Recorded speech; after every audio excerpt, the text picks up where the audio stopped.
Hi, my name is Justin Mirigliani. For those who don't know me, most of you who are watching this video already do know me. So, um, when I was growing up, one of the things that not my parents, but I would say my extended family would say is, don't tell anybody your business. Keep private things private. And I think that has led to a lot of people not knowing what goes on in other people's lives. And I've shared a ton with you about what it was like to have ulcerative colitis and what it was like to find out that ulcerative colitis was leading to cancer and then having the ileostomy and all that stuff. And I would say for the most part, it hasn't been hard for me to share that with you. Some things are embarrassing, but at the same time, I think that we all have embarrassing things, and it's important to show vulnerability and show where things are, where people suffer, and find out how you can help other people who might be suffering. So this one's harder. I want to talk to you about mental illness, and it's not easy for me to say this on camera, but I am mentally ill. I suffer from a few things. I have depression, anxiety, and OCD.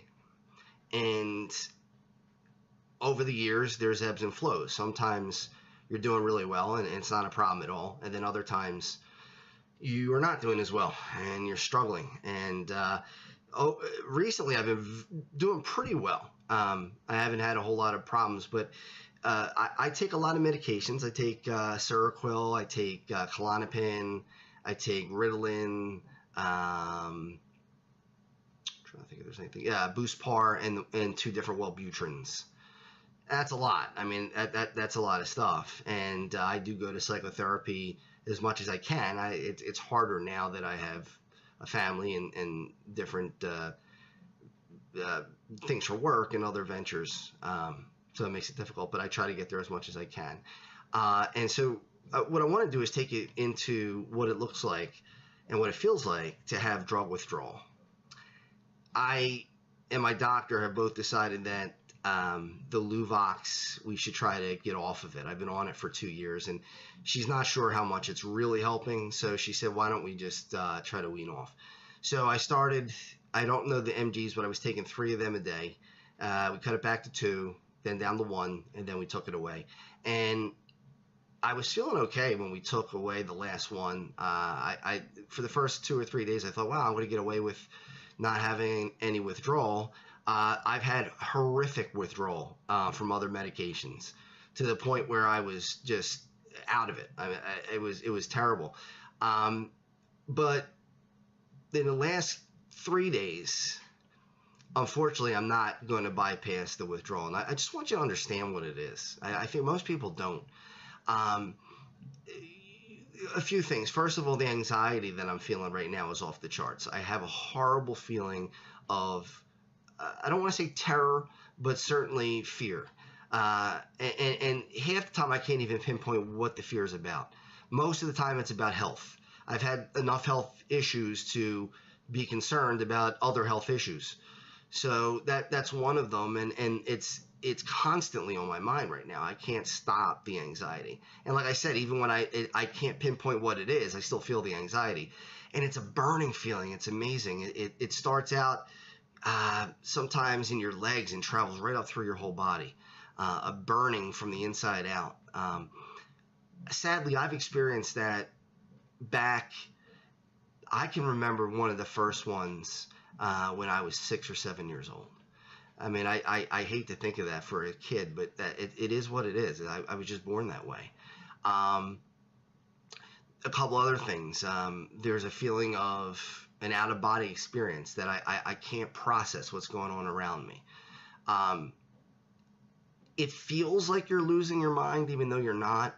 I'm still able to understand things, but for instance, if my kids or my wife comes up to me and they start talking to me, I might not even know. I might not even be aware because I'm so lost in my fog. If I'm today, I tried to do some work from home, and I just couldn't get it done. I could not concentrate. I couldn't think. My mind was going 1,000 miles an hour. It just wasn't going to happen. So my concentration is way off. I feel like I'm here, but I'm not here. I feel like there's an out-of-body experience. I'm having night terrors. So these aren't just bad dreams. They're horrific dreams and I won't go into detail, but they are tremendously unsettling. And I wake up out of breath. I'm having an inability to get to sleep very easily. It's taking me 2 hours to fall asleep, and when I fall asleep, I wake up, I would say, twice an hour. It just is. It's incredible how often I'm getting up right now. I'm looking at the clock, but I can't get any comfort at all in sleeping. It's just, it feels like I'm in another world. And of course that's not fun. And then I have, because you get the anxiety attacks, you start to get short of breath, and then there's the fear of my having a heart attack, and those types of things. And I have to remind myself, and luckily my mom reminded me just a few minutes ago. She said, you're in the gym constantly. If you had a bad heart, you'd know. You lift a ton of weights and you run and you do all kinds of things. And, you don't think rationally when you're having drug withdrawal. It just doesn't happen. And I'm not right now. And I know that. So these are things that people with mental illness deal with. And the reason why this video is a little bit more difficult than others is because I have no idea how people are going to react. I don't know if they're going to say, hey, great that you did that. I'm really proud of you for coming forward with that. Or if they're going to say, this guy's nuts. There's something wrong with him. He's, it's like a leper. You want to stay away from him because he's crazy. Mental illness is what it is. It's an illness, right? It's not a choice. I've had people come to me, I can't tell you how many times, and they'll say, well, if you're depressed, just become a positive person. Now, in 43 years, don't you think I would have decided to be a positive person if that were just the fix for it? Right? I mean, that doesn't make sense. Or don't be afraid. Don't have anxiety. Well, how do you do that? If I learned how to do that, I wouldn't be feeling that anxiety as I do, right? Don't be obsessive compulsive. Don't let obsessive thoughts cloud your mind. Well, how do you do that if you're obsessive compulsive, if you have the disorder? So, a lot of people look at others with mental illness and they think they're crazy or they're dangerous. Yeah, some people are. There's no doubt about it. There are some people who are mentally ill and they shoot up Vegas, or they shoot up a nightclub, or they shoot up a school. But that's a small part, a small segment of those who suffer from mental illness. It's not the norm. So I think we have to get rid of the stigma and stop saying, people with mental illness are weak or they're crazy. It's not that at all. And the other thing I wanted to do is talk to you about drug withdrawal. I wanted you to see what it looks like, because it's not a decision that you say, I want to get rid of this drug, and you just wipe your hands and walk away. It doesn't work that way. There's a price to pay. I have no idea what it's like to use cocaine or heroin or any other illegal drug. I haven't used a single illegal drug in my life. I haven't even smoked pot once. Never. I've been at parties where pot was smoked and probably got a contact high, but that's about it.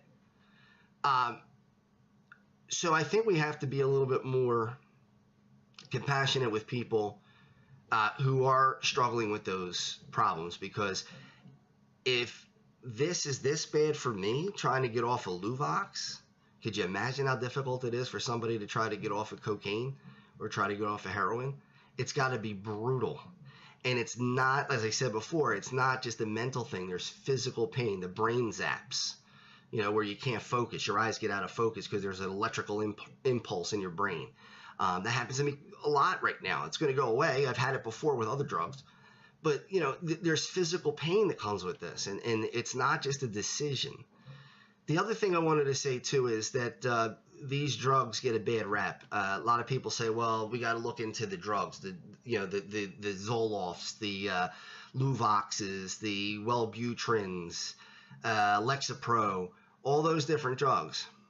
I'm so tired of hearing people like Tom Cruise, who no matter how much he tells you that he knows about mental illness, he's full of crap. He doesn't know anything about mental illness. He reads what he wants to read as long as it agrees with his view. The drugs work. I know that. I've been on them. I'm not going to say that I could not beat mental illness without the drugs, but I can tell you it would be a whole lot harder and it would take a whole lot longer. And I don't want to lose 5 or 6 years of my life to depression when I could take some pills and not have the depression and save myself the 5 years. Why would anybody want to suffer longer if there's a way not to? These drugs are not bad drugs. The disease is a bad disease.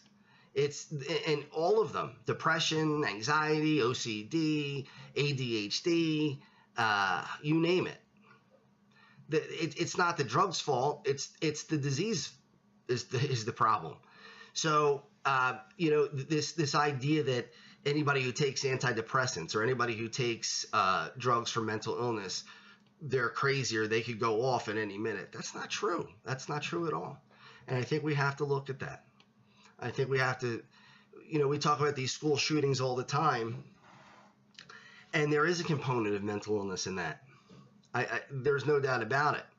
But I think one of the things we have to do is stop the stigma. We have to stop looking at people who are mentally ill as, quote, crazy. That doesn't mean you're crazy. That means you have an illness.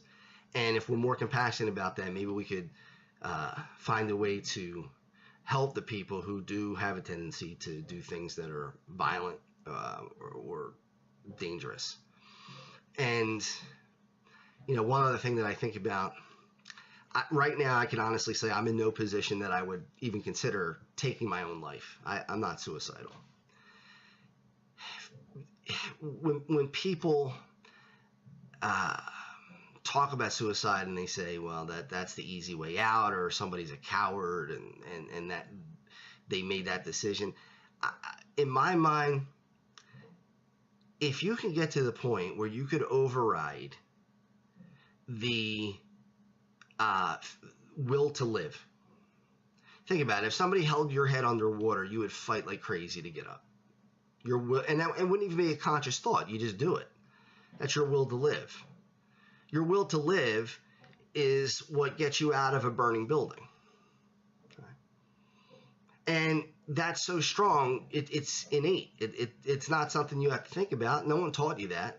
A baby, when you put them in a pool, they roll around on their back. That's the will to live. It's survival. Your body's made that way. So if you can be ill enough to get to the point where you can override the will to live and actually take your own life, that means you were very sick, right? Just like if you got cancer. I mean, you might get cancer and be able to get chemo or have an operation or whatever and be cured. And some people can't. Sometimes, unfortunately, the disease is stronger than their ability to fight the disease.